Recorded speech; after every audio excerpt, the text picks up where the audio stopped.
할렐루야. 오늘도 마가복음 말씀 가지고서 말씀 함께 나누도록 하겠습니다. 오늘 본문이 조금 길어서요. 다른 목사님들은 많이 하시는데 저는 아마 처음 해보는 것 같습니다. 여러분은 노란색 글씨만 읽으면 되고요. 저는 흰색 글씨를 읽어서 우리 교독이라고 얘기하죠. 말씀을 나누어서 교독해서 읽도록 하겠습니다. 제가 먼저 읽겠습니다.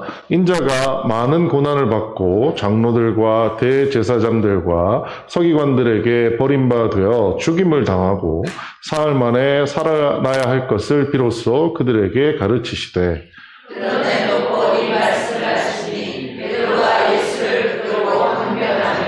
예수께서 돌이키사 제자들을 보시며 베드로를 꾸짖어 이르시되 사탄아 내 뒤로 물러가라. 내가 하나님의 일을 생각하지 아니하고 도리어 사람의 일을 생각하는도다 하시고 우리와 제자들을 불러 이르시되 누구든지 나를 따라오려거든 자기를 부인하고 자기 십자가를 지고 나를 따를 것입니다. 누구든지 자기 목숨을 구하고자 하면 잃을 것이요 누구든지 나와 복음을 위하여 자기 목숨을 잃으면 구원하리라. 사람이 만일 온 천하를 얻고도 자기 목숨을 잃으면 무엇이 유익하리요? 사람이 무엇을 주고 자기 목숨과 바꾸겠느냐? 누구든지 이 음란하고 죄 많은 세대에서 나와 내 말을 부끄러워하면 인자도 아버지의 영광으로 거룩한 천사들과 함께 올 때에 그 사람을 부끄러워하리라. 아멘. 저희 가족들이 오랜만에 왔는데 아들, 딸은 안 내려왔네요. 주일학 예배만 참석하고 저희 아내만 뒤에 있는데요. 혹시나 얼굴을 아까 점심시간에 보셨죠? 예. 그리고 오랜만에 와서 인사드리게 되어서 감사합니다. 여러분 옆에 분들이랑 인사하실까요? 어제가 새해였답니다. 새해 복 많이 받으세요. 네. 자, 새해가 됐습니다. 명절이 됐고요. 가족끼리 모이는 자리에 여러분 함께 모이면 새해 복 많이 받으세요 라고 얘기하시는 것처럼 많은 말씀들을 나누게 됩니다. 그런데 이야기를 나누다 보면은요, 때로는 이런 걸로 헷갈릴 때가 있습니다. 이게 덕담인가, 잔소리인가. 여러분 어떠세요? 여러분은 덕담만 많이 나누셨나요? 아니면 조금 잔소리도 좀 섞어서 하셨나요? 네. 이번에 인터넷에서 이러저러 돌다 보니까 잔소리에 대해서 매년마다 나오는데 물가가 올라서 그런지 잔소리 물가도 올랐더라고요. 여러분 잔소리 메뉴판 보신 적 있나요? 글자 잘 안 보이시죠? 제가 읽어드리겠습니다. 서울 요즘 잔소리 메뉴판입니다. 네. 그간 무료로 제공되었던 저의 걱정은 올해부터 유료 서비스로 전환되었으니 선결제 후 이용 부탁드립니다. 이렇게 되어 있습니다. 한번 볼까요? 어느 대학 갈 거니? 요거는 10만 원이면 된답니다. 취업 준비는 아직도 하고 있니? 15만 원이면 된답니다. 돈 많이 모았어? 요거 10만원짜리고요. 차라리 기술을 배워라. 20만원. 회사에서 연봉은 얼마나 받니? 요 정도 물어보시려면 한 30만원 내셔야 된답니다. 50만원이네요. 눈 좋으시네요. 네네. 자, 살 좀 빼야 인물이 살겠다. 10만원. 좀 꾸미고 다녀봐. 이게 30만원. 머리가 좀 휑해졌다. 요거는 100만원을 내야 된답니다. 네. 애인 있니? 요거 10만원이고요. 결혼 슬슬 해야지 30만원이요. 애 가질 때 되지 않았니? 50만원인데, 둘째는 외동은 외롭다. 요런 말이 하시려면 얼마 내야 된다고요? 100만원을 내셔야 된답니다. 잔소리 단가가 꽤 많이 올라갔죠. 네. 여기 있는 걸 두고 하시는 분들은 아마 저의 경우를 생각해보면, 첫 번째는, 오랜만에 만났는데 할 말도 없고 하니까 떠오르는 말 그냥 무턱대고 하다 보니까 예의상 던지는 말일 수 있습니다. 두 번째는 그래, 내가 너한테 그래도 관심이 좀 있잖아. 라는 관심의 표현으로 얘기를 하는데, 사실 이 말을 진심으로 하시는 분들은 뭘까요? 왜 이 말씀 하세요? 사실 뭐예요? 상대방이 걱정되니까요. 진짜 걱정되니까 이 말씀 하시는 거예요. 근데 듣는 이들의 입장에서는 그게 걱정으로 들리는 게 아니라 뭐로 들려요? 잔소리로 들린다는 거죠. 요즘에 이제 이 잔소리를 오지랖이라고 표현을 하더라고요. 여러분 어떠셨어요? 이번 명절에 또 이런 오지랖 넓은 많은 잔소리들 하셨나요? 네. 네. 돈 많이 드셨을 거라고 생각합니다. 네. 여기 나와 있는 얘기들을 쭉 봤더니요. 그 잔소리라고 얘기하는 것들이 다 뭐냐 하면 대학, 그다음에 돈벌이 어떻게 할래? 뭐 예뻐져야지. 시집가야지, 장가가야지. 그다음에 자녀는 몇 명 낳을 거니? 이런 얘기들이더라고요. 여러분 이 얘기의 공통점이 뭘까요? 대학, 돈벌이, 외모, 결혼, 자녀. 사실 이게 뭐냐면요. 요즘 세대들은 동의할 수 없겠지만 과거에 사람들이 중요하게 생각했던 일들입니다. 우리가 삶을 살아감에 있어서 이것들이 참 중요한 일이다라고 얘기했던 것들이 이 잔소리의 내용 안에 들어있는 거죠. 오늘 우리 본문에서 여러분 유심히 읽었는지 모르겠는데요. 이것들이 뭐냐? 쉽게 말하면 그냥 얼핏 생각하면 이게 바로 사람의 일이 아닌가라는 생각을 하게 됩니다. 어떻게 생각하세요? 이건 사람의 일 아닌가요? 이제 이렇게 얘기하면 그 다음에 이제 질문이 나오죠. 여러분 그럼 하나님의 일은 뭘까요? 그것이 사람의 일이라면 하나님의 일은 뭐를 얘기하는 걸까요? 여러 가지 생각해보고 실제 하나님의 일은 무엇일까요? 검색도 해보고 여러 가지 해봤습니다. 나오는 것 중에 하나 이런 게 있더라고요. 말씀, 기도, 찬양으로 성령 충만하는 것이 하나님의 일입니다. 맞죠? 네. 예배를 통해서 주일 성수하는 것이 하나님의 일입니다. 맞는 얘기 같습니다. 전도를 통한 교회 부흥이 야말로 진짜 하나님의 일이죠. 라는 분도 계십니다. 또 때로 어떤 분들은 기적을 경험하는 것이야말로 진짜 하나님의 일이죠. 라고 이야기하는 것을 본 적도 있습니다. 여러분 하나님의 일이 뭐라고 생각하세요? 우리는 하나님의 일을 무엇이라고 생각할까요? 오늘 지금 앞서서 제가 말씀드렸던 사람의 일이라고 생각했던 우리가 중요하게 생각했던 그런 일들은 정말 사람의 일이고 하나님의 일이라고 예시드렸던 저런 것들이 진정한 하나님의 일일까요? 진짜 하나님의 일이라고 하는 것은 뭘까요? 말씀과 기도, 찬양을 통해서 성령 충만을 함을 받는 것일까요? 좀 틀린 얘기 아닌 것 같습니다. 전도하는 것도 중요한 것 같고요. 기적을 경험하는 것도 아주 중요한 일입니다. 그렇다고 하면 예수님께서 말씀하시는 진정한 하나님의 일이 뭔지 오늘 말씀을 통해서 좀 짧게 살펴보고자 합니다. 지난 시간에 여러분 기억하세요? 지난 시간에 예수님께서는 베드로의 고백을 듣고 이렇게 말씀하셨습니다. 내가 이 반석 위에 내 교회를 세우리니 음부의 권세가 이기지 못하리라. 많은 학자들마다 이 해석이 다르다라고 말씀드렸어요. 네, 반석이라고 얘기하는 저 단어가 헬라어로 페트라, 베드로라는 이름과 거의 발음이 똑같습니다. 그러다 보니 천주교에서는 이 반석이 누구라고요? 베드로라고 생각합니다. 그래서 천주교의 본산이라고 할 수 있는 바티칸은 누구의 무덤 위에 만들어졌어요? 베드로의 무덤. 그래서 그 바티칸 성당의 이름이 성 베드로 성당인 이유가 그겁니다. 베드로의 무덤 위에 세워진 것이다 라고 해서 가톨릭은 이 반석을 베드로라고 해석하는 어떤 그 전통을 가지고 있습니다. 반면에 개신교에서는 이 반석을 베드로라고 번역하기보다는 베드로가 요 말씀 직전에 예수님께 내가 누구라고 생각하느냐라는 것에 대한 베드로의 고백을 이 반석이라고 여기는 경우가 많습니다. 베드로의 고백 여러분 기억나시나요? 함께 읽어보실까요? 시작. 주는 그리스도시요 살아계신 하나님의 아들이시니이다 라고 말씀한다고 베드로가 고백했습니다. 지난주에 주는 그리스도시요 살아계신 하나님의 아들이시니다라는 저 말씀 안에는 두 가지의 속성이 들어있다고 했습니다. 여러분 원래 유대인들에게 메시아는 사람이었나요? 신이었나요? 사람이었습니다. 그래서 그 메시아를 헬라어로 번역해서 말한 그리스도라는 단어도 뭐를 뜻하는 거예요? 사람을 뜻하는 겁니다. 지난주에 제가 아주 극단적인 예를 들어서 광개토 대왕 같은 사람 이렇게 표현드렸을 거 기억하시는지 모르겠습니다. 그리스도는 사람에 대한 겁니다. 예수님은 누구라고요? 사람 중에서도 아주 뛰어난 리더십을 가진 지도자라는 뜻을 가지고 있습니다. 자, 그리고 뒤에 하나님의 아들은 사람인가요? 아닙니다.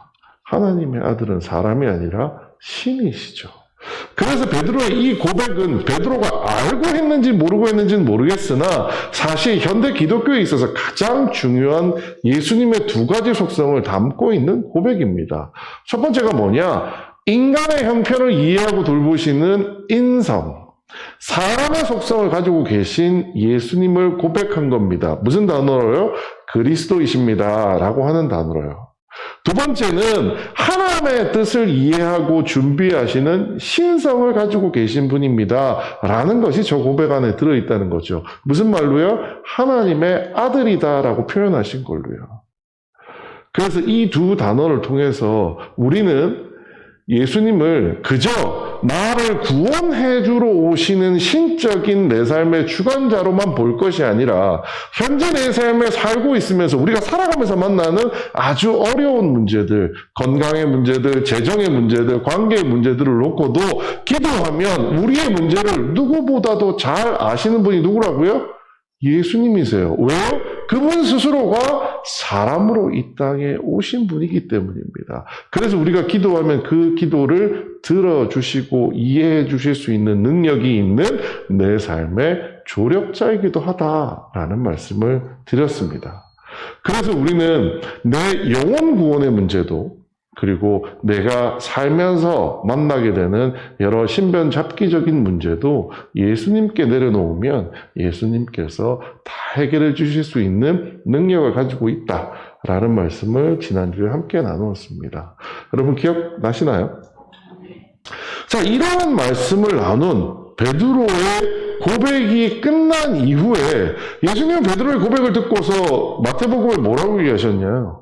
이런 고백은 베드로야, 네가 할 수 있는 고백이 아니야. 하나님이 네 마음에 가르쳐 주셨기 때문에 네가 한 거야. 라고 베드로를 칭찬하는 것까지 우리는 마태복음을 통해서 보았습니다. 자, 그런 이 베드로의 고백 이후에 예수님께서는 마음이 든든해지신 것 같아요. 왜요? 세상 사람들이 예수님이 누구인지 모르는 거는 그럴 수 있어요. 하지만 예수님의 제자들, 예수님과 함께 긴 시간을 함께 예수님의 사역을 동행했던 그 제자들 속에서 한 번도 알려주지 않았던 예수님의 본질, 본색에 대해서 베드로가 고백하는 것을 듣고 예수님께서는 아마 제자들이 믿음직스러워지신 것 같아요. 그래서 예수님께서는 이제까지 한 번도 한 적이 없던 말씀을 하시게 됩니다.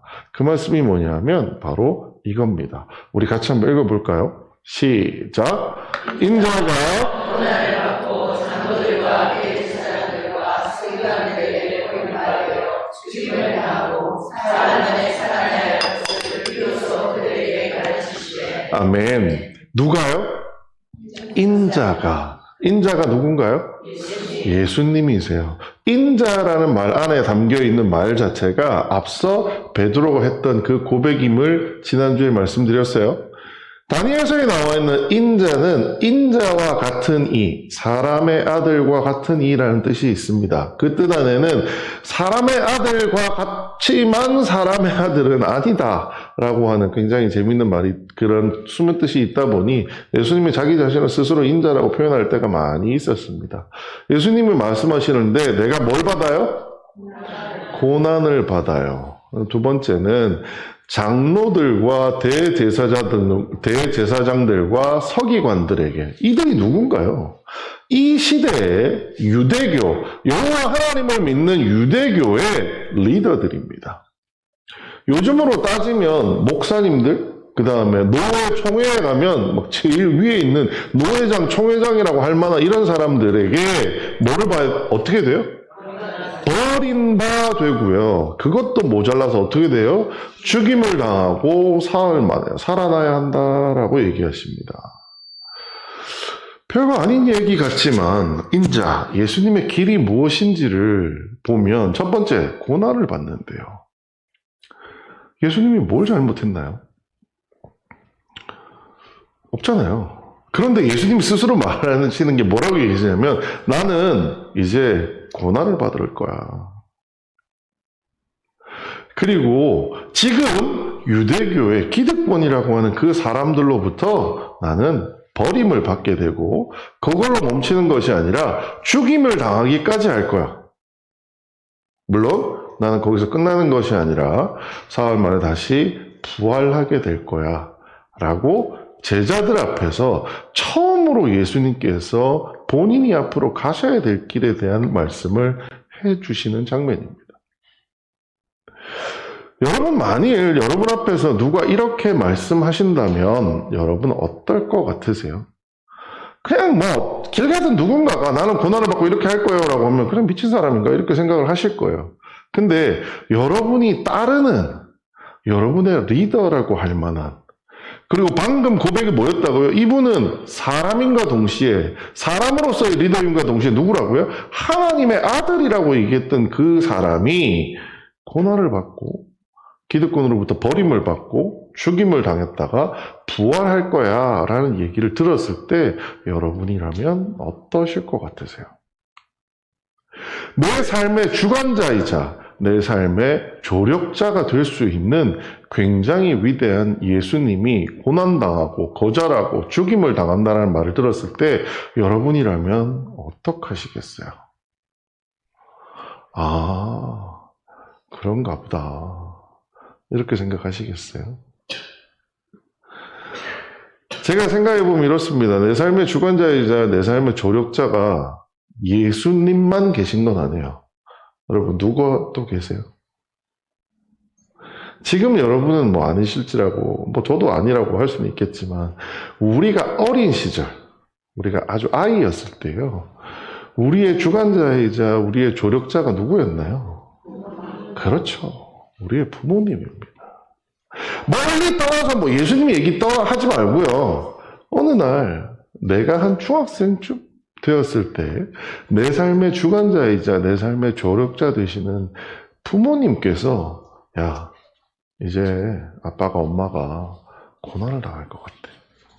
이제 많은 유명한 사람, 유력한 사람들한테 거절을 당할 것 같아. 그리고 뭐 육신적으로 죽지는 않지만 사회적으로 매장을 당할 것 같아 라고 얘기를 한다면 여러분은 부모님께 뭐라고 하시겠어요? 그냥 아유 그러시네요, 열심히 사세요, 뭐 이렇게 하시겠어요? 베드로 역시 그냥 그 말을, 아니 베드로뿐만 아니라 모든 제자들이 그 말을 듣고 어쩌면 똑같이 반응했을 수 있습니다. 근데 우리가 다른 성경책에서 보아서 알듯이 제일 다혈질이 누구예요? 베드로예요. 그래서 베드로가 총대를 메고 예수님께 그랬던 것 같아요. 뭐라고 하느냐? 드러내놓고 이 말씀을 하시니, 예수님께서 이렇게 자신이 앞으로 어떻게 될 거라는 말씀을 하시니 누가요? 베드로가 예수를 붙들고 항변함에 이렇게 되어 있습니다. 근데 저 항변하다는 단어가 참 성격을 잘 모르겠는 단어예요. 여러분, 저 항변하다는 어떻게 한 것 같아요? 예수님, 그렇게 하시면 안 돼요. 뭐 이런 걸까요? 네? 어떤 걸까요? 저 단어의 실제 원어를 찾아서 마가복음에서 예수님께서 어디에 이 단어로 말씀하셨는지를 찾아보니 이 구절입니다. 마침 그때 회당에 더러운 귀신 들린 사람이 있어 소리질러 이르시되 나사렛 예수님, 우리가 당신과 무슨 상관입니까? 예수께서 꾸짖어 이르시되, 누구를 꾸짖은 거예요? 귀신을 꾸짖으신 거예요. 그래서 저 항변하다라는 단어가 원래 주로 대상이 누구냐 하면 귀신입니다. 베드로가 예수님께 쉽게 말해서 좋은 말로 했다고요? 아니에요. 그냥 저의 상상력을 좀 더해보자면 이렇습니다. 예수님이 나이가 많을까요? 베드로가 나이가 많을까요? 제가 생각할 땐 베드로가 많았을 것 같아요. 많은 역사학자들도 그렇고요. 베드로가 예수님한테 가서 그런 얘기를 했을 수 있어요. 예수님, 오늘 계급장 까고 얘기 한번 하죠. 그거 잘못된 거예요. 예수님 다 좋은데요, 아직 사회적 경험이 없으셔서 그렇게 생각하시는 거예요. 사람들요, 그렇게 한다고 해서 예수님 따를 것 같아요? 아니라니까요. 내가 예수님보다 그래도 한 10년 더 살았는데 내 말 좀 들어보세요. 그거 아니라니까요. 그렇게 하시면 안 된다니까요. 그렇게 하실 필요 없어요. 나중에는 결국 베드로가 언성이 높아지지 않았을까? 물론 저의 상상력입니다. 라는 생각을 하게 됩니다. 베드로가 나쁜 마음을 먹고 그랬을까요? 아니요. 예수님을 사랑하는 마음이 그랬을 겁니다. 한때는 저는 그런 생각도 해봤어요. 아, 베드로가 혹시 여기서 예수님한테 나도 한 자리 주세요. 나도 예수님하고 공동운명체가 됐는데 예수님이 죽어버리면 나는 어떻게 해요? 이런 얘기를 했을까? 생각해 본 적도 있어요.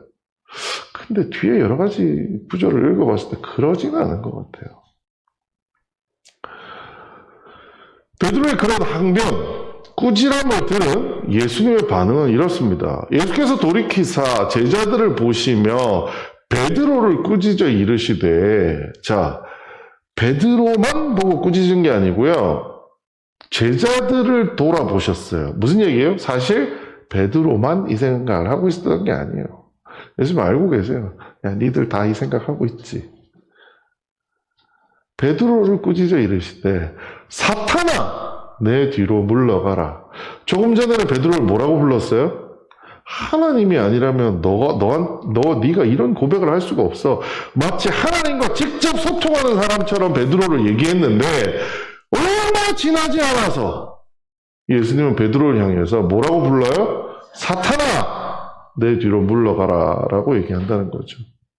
그리고 내가 하나님의 일을 생각하지 않고 사람의 일을 생각하는도다 라고 얘기하시는 것을 볼 수 있습니다.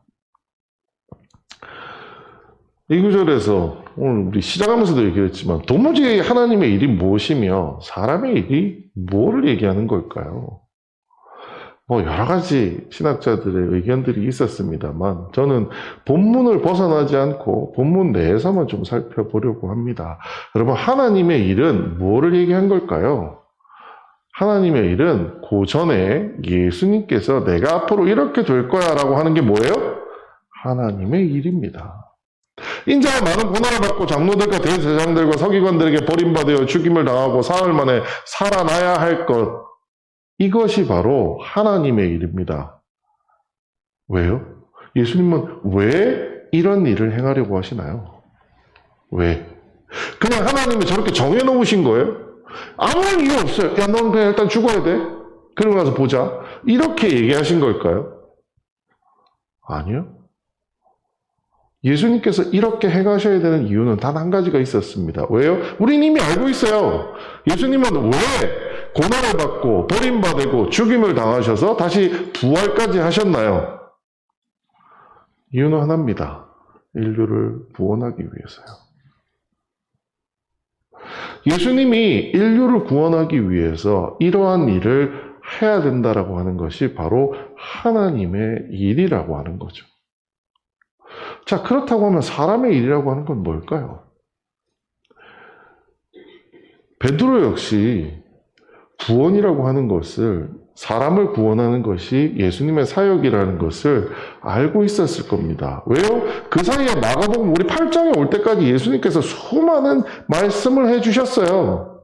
내가 여기 왜 왔다고요? 하나님의 복음을 전하러 왔다고요. 사람들을 영원히 죽을 수밖에 없는 그 죽음이라는 운명 속에서 구원하려 왔다고요. 그 얘기 베드로에게 했어요. 그런데 베드로에게는 그 얘기가 인자가 많은 고난을 받고 장로들과 대제사장들과 서기관들에게 버림받아 죽음을 당하고 이렇게 돼야지 그 일이 벌어질 수 있다. 내가 원하는 구원이 이루어질 수 있다라는 말에 베드로는 뭐라고 얘기했느냐? 예수님, 그러시면 안 됩니다. 하지만 더 중요한 건 뭐냐? 예수님, 그러지 않으셔도 됩니다. 라고 얘기했을 거라고 저는 생각합니다. 예수님, 굳이 그렇게 안 해도요. 어쩌면 제자들이 이렇게 얘기할 수 있어요. 저희가 나가서요. 예수님이 가르쳐 주신 그 가르침을 가지고요. 사람들한테 그 말씀을 전하면요. 사람들 구원받을 수 있습니다. 그러지 않았을까요? 혹은 베드로는 이렇게 얘기했을 수도 있어요. 예수님, 걱정하지 마시고요. 하나님의 뜻을 이루기 위해서 힘으로 우리 보여줍시다. 힘으로. 예수님 오기 직전에 마카비라고 하는 장군, 위대한 장군이 나타났었습니다. 그때 유대교가 가장 부응했대요. 왜요? 그 마카비라는 장군이 로마의 7군단을 무찔렀다라고 얘기합니다. 로마의 7군단이 누구냐면요. 온 유럽을 다 정복하고 게르만족까지 섭렵했던 그 강력한 군대가 로마의 7군단입니다. 근데 그 7군단을 누가 무찔러요? 유대인 중에 조그만한, 유대인이라고 하는 그 조그만한 나라의 장군 하나가 물리친 거예요. 그랬더니 사람들이 어떻게 해요? 우와, 이 사람이 메시아인가 보다. 내가 이 사람이 하는 말을 하면 뭐든지 들을 거야. 라고 했던 것이 불과 예수님 오시기 얼마 전에 있었던 일이에요. 그래서 베드로는 뭐라고 했을까요? 예수님, 그러면 된다니까요. 제가 예수님은 모르시겠지만 어려서 저는 그 기억이 있어요. 우리 어른들 그런 얘기 가끔 하실 때 있잖아요. 너는 6.25 전쟁을 경험하지 못했잖아. 내가 6.25를 겪어봤는데 말이야. 이런 유의 얘기가 아니었을까 생각합니다. 저는 공교롭게도 오늘 오전에 아이들과 나눴던 말씀이 뭐냐면 노아의 홍수 이야기를 아이들과 함께 나누었습니다. 공교롭게 그 말씀을 나눠서 그런지 이 말을 읽는데 어떻게 들렸냐면요. 하나님의 음성이 들리는 것 같았어요. 여러분 어떻게 생각하세요? 힘으로요. 사실 힘만큼 대단하고 위대한 사람을 바꿀 수 있는 방법이 힘 같은 게 있을까요? 여러분 우리가 아무리 말해도요. 자녀들이 듣던가요? 안 듣습니다. 그런데요. 회초리를 번쩍 들면 어떻게 돼요? 여러분 힘이 바꿀 수 있을 것 같지 않나요? 어때요? 힘이 바꿀 수 있을 것 같다는 생각이 저는 듭니다. 그런데요, 하나님이 오늘 아침 말씀을 통해서 저에게 해주신 말씀이 그건 것 같아요. 내가 안 해본 것 같아? 라고 하시는 것 같아요. 하나님이 내가 안 해본 것 같아? 힘으로 사람들을 바꾸겠다고 내가 안 해본 것 같아? 언제 하셨어요? 하나님은 군대가 필요하신 분이 아니세요. 유대인이라고 하는 사람들을 막 모아서 군대를 만들어가지고요. 그 군대를 통해서 외적을 무찌르는 그런 걸 필요로 하시는 분이 아니세요. 첫 번째 하나님의 심판이 뭐였나요? 물로 심판하신 겁니다. 하나님이 오늘 성경 읽다가 새삼 그걸 알았는데 노아의 심판 때 유일하게 살은 자들이 누구예요? 방주에 탄 사람들이에요. 그렇죠? 그러면 죽은 자들이 누굴까 이렇게 찾아보다가 깜짝 놀랐어요. 새도 죽었대요. 새는 살 것 같지 않나요? 하늘에 있는데. 근데 나중에 보니까 새는 항상 365일 24시간 하늘에 날아다니지 못합니다. 언젠가 한 번 물에 내려와야 돼요. 바닥에. 근데 바닥에 내려오려고 보니까 바닥에 나뭇가지 뭐 어떻게 닿을 데가 있어요? 없어요? 그러니까 새들도 다 빠져 죽은 거예요. 하나님은 그렇게 무시무시한 힘을 가지고 세상을 벌해 보셨어요. 우리가 생각하는 고작 이런 해차리 들고 이렇게 때리는 게 아니고요. 깡그리 다 새로 시작하시겠다고 사람이든 동물이든 다 죽이셨어요. 그리고 하나님이 새로 시작해 보셨어요. 누구를 가지고요? 내가 보기에 당대 딱 한 사람, 의로운 사람이라고 할 수 있는 노아를 데리고서 다시 한번 시작해 보셨어요. 그랬더니 어땠나요? 그래도 똑같아요. 안 변해요. 안 변해요. 그런데 알량한 베드로는 예수님께 그런 얘기를 하겠죠. 그런 얘기를 했던 것 같아요. 예수님, 아니라니까요. 회초리를 들면요. 힘으로 저들을 제끼면요. 하나님 기적으로, 예수님 기적으로 이들을 바꿔놓으면요. 저들의 신앙이 바뀔 수 있습니다.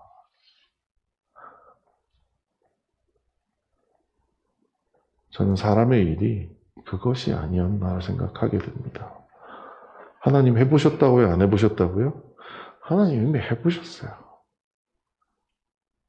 오죽하면 하나님 마지막에 뭐라고 하셨어요? 물로 세상을 심판한다. 내가 다시는 안 그럴 거야. 그리고 약속으로 뭘 주셨어요? 무지개를 주셨다고 하잖아요. 하나님 이제 다시는 내가 힘으로 너희들을 바꾸겠다고 안 할 거야. 왜요? 해도 소용없으니까요. 그런데 베드로는 여전히 예수님 희생할 필요 없다니까요. 힘으로 하면 돼요. 그럴 필요 없다니까요. 라고 얘기했던 거예요. 베드로 머릿속에는 하나님의 생각, 예수님의 생각보다 누구의 생각이 더 커요? 내 생각이 더 크다고 생각하는 거예요. 맞아요. 내 생각이 맞는 거 아니에요. 예수님 그 생각 틀렸어요. 내 생각이 더 맞아요. 그랬더니 무슨 얘기를 들어요? 사탄아 너희들을 물러가라.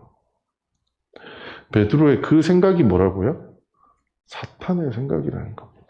저는 결코 예수님께서 베드로를 사탄이라고 부르신 거라고 생각하지 않아요. 베드로의 그 생각, 하나님보다 예수님보다 내 경험과 나의 지혜가 더 크다라는 생각이 그게 바로 사탄의 생각이라는 거죠. 그리고 예수님이 이렇게 말씀하십니다. 무리와 제자들을 불러 이르시되 누구든지 나를 따라오려거든 자기를 부인하고 자기 십자가를 지고 나를 따를 것이니라. 사실은 8장의 여기 구절은 한 절을 가지고 매주 설교를 해도 부족할 수 있는 참 많은 것들이 담겨있는 그 구절인데 오늘은 짧게 이것들을 다 정리해야 되는 게 참 많이 아쉽습니다. 여러분, 나를 따라오려거든 이라는 저 말이 뭘까요? 예수님을 따르는 자가 뭐예요? 그리스도인입니다. 여러분, 그리스도인이라면 두 가지를 해야 된답니다. 첫 번째 뭐예요? 자기를 부인해야 돼요. 두 번째는 뭐예요? 십자가를 지라는 겁니다. 여러분, 자기를 부인한다는 게 무슨 얘기일까요? 베드로처럼 경험과 지혜가 있어요. 그 경험과 지혜가 분명히 베드로를 오늘까지 살게 하는데 큰 영향을 주고 도움을 줬을 겁니다. 그런데 예수님께서 뭐라고 하시냐? 그리스도인이 되려면 그거를 어떻게 하라고요? 부인해야 된다라는 겁니다. 내가 생각하는 옳다라고 하는 방법들과 작별해야 된다는 거예요. 우리가 생각하는 이게 맞아 라고 하는 것과 작별해야 된다는 거예요. 좀 죄송한 말씀입니다만 오늘 예배 첫머리에서 제가 말씀드렸던 우리가 과거에 옳다라고 생각했던 그 모든 것들과도 작별해야 하는 겁니다. 그리고 우리한테 뭘 요구하세요? 십자가를 지라고 얘기하십니다. 여러분, 십자가 진다는 게 무슨 얘기일까요? 정말 손에 못을 받고 십자가를 져야 된다는 이야기일까요? 저는 이 십자가가 어떤 의미로 보자면 타인을 사랑해야 한다라는 의미가 십자가를 진다라고 하는 것이라고 생각합니다. 폭력적으로 사랑하는 것이 아니라요. 진짜 있는 그대로 사랑하는 것입니다. 두 얘기를 합쳐보면은요. 바로 그 말씀으로 이어집니다. 예수님이 너희도 어떻게 사랑하라고요? 내가 너희를 사랑한 것처럼 사랑하라고 요한복음에서 말씀하셨던 것처럼 그 얘기입니다. 자기를 부인한 거 누구세요? 예수님이세요. 뒤에 나오겠지만 예수님께서도 기도하면서 하나님 이 잔을 나에게서 옮겨주세요 라고 얘기합니다. 왜요? 예수님도 사람으로 살다 보니까 다른 방법이 있을 것 같은데 라는 생각을 하셨다는 거예요. 하지만 그 기도 끝에 예수님은 뭐라고 고백하시나요? 하나님 내 뜻대로 하지 마시고요. 하나님 뜻대로 되기를 원합니다 라고 고백하면서 자기를 부인하신 모습을 볼 수 있습니다. 십자가요? 굳이 우리처럼 상징적인 십자가를 얘기한 게 아니라 예수님은 직접 뭐를 지셨어요? 십자가를 몸으로 지셨습니다. 이 앞에 있는 얘기가 뭐냐? 내가 너희를 사랑한 것처럼 그리스도인이라면 다 그렇게 살아야 된다라고 예수님께서는 말씀해 주시고 있는 겁니다. 그리고 예수님께서는 이런 말씀을 하십니다. 만일 사람이 만일 온 천하를 얻고도 자기 목숨을 잃으면 무엇이 유익하리요? 사람이 무엇을 주고 자기 목숨과 받겠느냐? 자, 이 말에서 핵심이 뭐예요? 사람에게 제일 중요한 게 뭐예요? 목숨이라는 거. 여기 한글로 되어 있는 걸로 따지면 목숨이라는 겁니다. 근데 저 목숨이라는 단어는 우리가 살아서 생명이라는 뜻도 가지고 있지만 또 하나는 영혼이라는 뜻도 가지고 있습니다. 여러분, 사람은 한 번 죽습니다. 하지만 하나님을 믿는 우리에게는 죽음이 끝을 의미하는 걸까요? 한 번 죽는 죽음이 있는가 하면 두 번째, 우리에게는 또 다른 죽음이 있습니다. 그게 뭔가요? 영원히 죽는 죽음이 있습니다. 한 번 죽는 죽음과 영원히 죽는 죽음 사이에는 뭐가 있어요? 심판이 있습니다. 여기에 목숨은 두 가지 뜻을 다 가지고 있습니다. 한 번 죽는 죽음을 의미하기도 하고요. 또 하나는 영혼의 의미로 우리가 영원히 죽을 수 있는 것도 또한 이 구절 안에는 가지고 있습니다. 무슨 얘기일까요? 우리에게 가장 중요한 게 뭐라고요? 목숨입니다. 여러분, 그냥 우리 젊은 사람들은 그런 생각 못 할 수 있습니다. 뭐, 지옥 간다고요? 그게 얼마나 대단한 일인데요. 당장 나는 내 앞에, 눈앞에 내가 죽는 게 걱정이지. 죽고 나서 지옥 가거나 잘 모르겠어요. 이렇게 하는 사람이 있을 수도 있어요. 하지만 이 두 가지 문제 모든 것이 누가 됐든지 간에 중요한 건 뭐예요? 목숨이라는 거예요. 우리가 지금 제가 이렇게 살아있다가 죽느냐? 안 죽기 위해서 애쓸 거잖아요. 그리고 여러분, 지옥 가는 문제에 대해서 여러분 최선을 다해서 지옥 가지 않기 위해서 살고 있지 않으신가요? 이 두 가지 문제는 누구에게나 매우 중요한 부분입니다. 그래서 예수님은 이 구절을 두고서 이렇게 얘기하십니다. 우리가 목숨을 걸고 영혼을 구원해야 된다라고 말씀하세요. 그런데 이런 얘기를 하세요. 목숨을 구원하기 위해서 우리가 해야 될 일이 있는데 그게 뭐냐면 나와 복음을 위하여 자기의 목숨을 잃어야 한대요. 이게 무슨 얘기일까요? 마치 이순신 장군이 남긴 그 말 같습니다. 생즉사 사즉생이라고 얘기했던 너희가 살려고 하면 죽을 것이요 너희가 죽으려고 하면 살 것이다. 마치 그 얘기 같은 느낌입니다. 여러분, 이 안에는 어떤 얘기가 들어있을까요? 저는 나와 복음을 위하여 자기 목숨을 잃는다라고 할 때 이 목숨은 한 번 죽는 그 목숨을 의미한다고 생각합니다. 우리가 죽기를 각오하고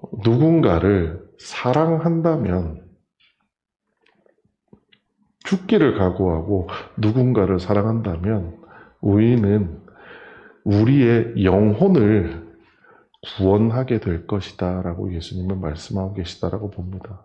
반면 그저 한평생의 내 짧은 인생을 구하기 위해서 내 모든 것을 바친다면 결국 우리의 영혼은 지옥에 떨어질지도 모른다라고 하시는 말씀이 이 본문 안에 들어있는 얘기라고 생각합니다. 지금 우리는 어떤가요? 지금 우리는 사랑하기 위해 내 최선을 다하고 있으신가요? 내 목숨, 내 눈앞에 있는 어떤 것들, 돈을 많이 버느냐, 좋은 대학을 갈 거냐, 이런 것들을 위해서 혹시 살고 있지 않나요? 아니요. 제가 봐도 그렇게 살고 있는 것 같아요. 종종. 네. 하지만 오늘 이 본문을 보면서 하나님이 저에게 깨닫고 생각하게 해주시는 것은 사람은 연약하기 때문에 그러한 생각들이 먼저 되는 게 당연합니다. 베드로처럼 내가 살면서 경험해온 많은 것들을 가지고 그것이 하나님의 생각보다 더 크고 중요하고 지금 내 앞에 있는 문제를 해결할 수 있는 좋은 해결책이라고 생각할 수 있게 되는 게 사실이기도 합니다. 하지만 하나님은 베드로의 고백 뒤에 본인의 예수님께서 고난을 받을 수밖에 없다는 사실을 말씀하시고 나서 우리에게 말씀하시는 것은 그 고난의 길을 예수님만 가야 된다고요? 예수님은 왜 제자들에게 그 얘기를 하셨을까요? 마가와 마태와 누가는 왜 똑같이 이 말씀을 복음서에 넣어 두었을까요? 사실은 피하고 싶지만 이유는 한 가지입니다. 34절에 이런 구절이 나옵니다. 같이 한번 읽어볼까요? 시작. 무리가 제자들을 불러 이르시되 누구든지 나를 따라오려거든 자기를 부인하고 자기 십자가를 지고 나를 따를 것이니라. 자, 제자들만 불러서 얘기하셨나요? 아닙니다. 소위 말하는 종교의 리더십이라고 될 수 있는 자들이 제자들입니다. 하지만 예수님은 또 누구도 부르셨어요? 무리, 일반적으로 말하는 평신도들까지 부르셨습니다. 그리고 뭐라고 얘기하셨어요? 누구든지란 말을 바꾸면 무슨 얘기일까요? 모두 가라는 얘기입니다. 그리스도를 따르려고 하는, 그 말이 무슨 뜻이었어요? 아까 그리스도인이라면 모든 사람들이, 자, 여기에 나는 그리스도인이 아니라 불교도인데 예수님의 말씀이 뭔지 한번 공부해보러 오신 분, 이슬람교에서 오신 분 없으세요? 여기 계신 분 전부 다 그리스도인이세요? 자, 그러면 무리와 제자들을 불러 이르시되 누구든지에 나는 포함이 될까요? 안 될까요? 나도 포함이 됩니다. 하나님의 말씀을, 예수님이 말씀하시기를 우리에게 말씀하십니다. 자기를 부인하라고 합니다. 우리가 가지고 있는 고민들, 우리가 가지고 있는 지식들, 우리가 가지고 있는 생각들을 내려놓아야 된다고 얘기합니다. 그리고 뭐 하라고요? 십자가를 지라고 얘기하십니다. 십자가를 지는 게 뭐라고요? 다른 사람을 사랑하라는 겁니다. 그래서 내 사랑을 통해서 다른 사람이 변화되게 하라는 겁니다. 왜요? 폭력으로 하나님은 폭력으로 사람을 변화시켜 보려고 하셨던 분이세요. 했더니 됐나요? 안 되더라는 거예요. 그래서 예수님께서 우리에게 알려주시는 진짜 귀한 방법이 뭐냐? 사랑으로 바꾸자라는 겁니다. 사랑으로. 그리고 그렇게 사랑으로 바꾸기 위해 애를 쓸 때 뭐를 구원할 수 있어요? 내 목숨을 구원할 수 있다는 겁니다. 그 목숨이 뭐예요? 내가 이제 죽는 건 우리보다 죽는 건 정해져 있어요. 하지만 더 중요한 건 뭐예요? 죽음 이후에 심판 앞에서 영원한 죽음과 영원한 삶 사이에서 우리가 선택받을 수 있는 영원한 삶이 선택될 수 있도록 하는 것이 우리는 그 방법이 뭐냐? 사랑하는 거라는 겁니다. 예수 믿는 자라면 누구나 따라야 할 길입니다. 오늘 이 자리에 앉은 분이 불교도나 이슬람교도가 아니라고 하신다면, 무신론자가 아니라고 하신다면, 예수님을 따르고자 하시는 분들이라고 한다면 이 말씀은 남의 이야기가 아닙니다. 예수님이 그 자리에서 직접 제자들과 무리들에게 하셨던 것처럼 오늘 이 말씀을 통해서 여러분에게 직접 말씀하시고 계시는 겁니다. 자기를 부인하고 십자가를 지라고 말씀하십니다. 우리는 어떤가요? 아마 너무 잘 하시고 계시는 분들이 초대교회 성도분들이라고 생각합니다만, 새해를 맞이하는 구정의 첫 주일을 맞이해서 다시 한번 이 말씀을 통하여 2024년 청룡의 해라고 하던데요. 한번 우리 다시 돌아보면 좋겠습니다. 여러분에게는 정말 예수님께서 말씀을 하셨던 나를 부인하고 십자가를 지는 삶이 있는지 생각해 보시고 2024년 주 앞에서 나도 주님을 따라가겠습니다라고 고백하면서 그런 고백만 하고 여전히 내 생각이 하나님보다 더 크고 십자가는커녕 더 좋은 것만 얻으려고 하는 분들이 되지 않으시려면 이제는 우리를 부인하고 십자가를 지는 자리로 나아가야 할 때입니다. 여러분 그런 생각을 가지고 살아가는 2024년이 되기를 주님의 이름으로 부탁드리겠습니다. 기도하겠습니다. 사랑이 많으신 아버지 하나님을 감사합니다. 하나님, 베드로에게 혼내셨던 것 같은 그 말씀이 베드로뿐만 아니라 오늘 우리에게도 똑같이 주시는 말씀이라 너무나도 감사합니다. 하나님, 여전히 우리에게는 우리가 중요하게 생각하는 것들이 있습니다. 여전히 우리에게는 우리가 옳다라고 생각하는 것들이 있습니다. 예수님께서는 우리에게 말씀하십니다. 우리의 그 옳음이 누군가를 변화시킬 수 있는 것이 아니다라고 말씀하십니다.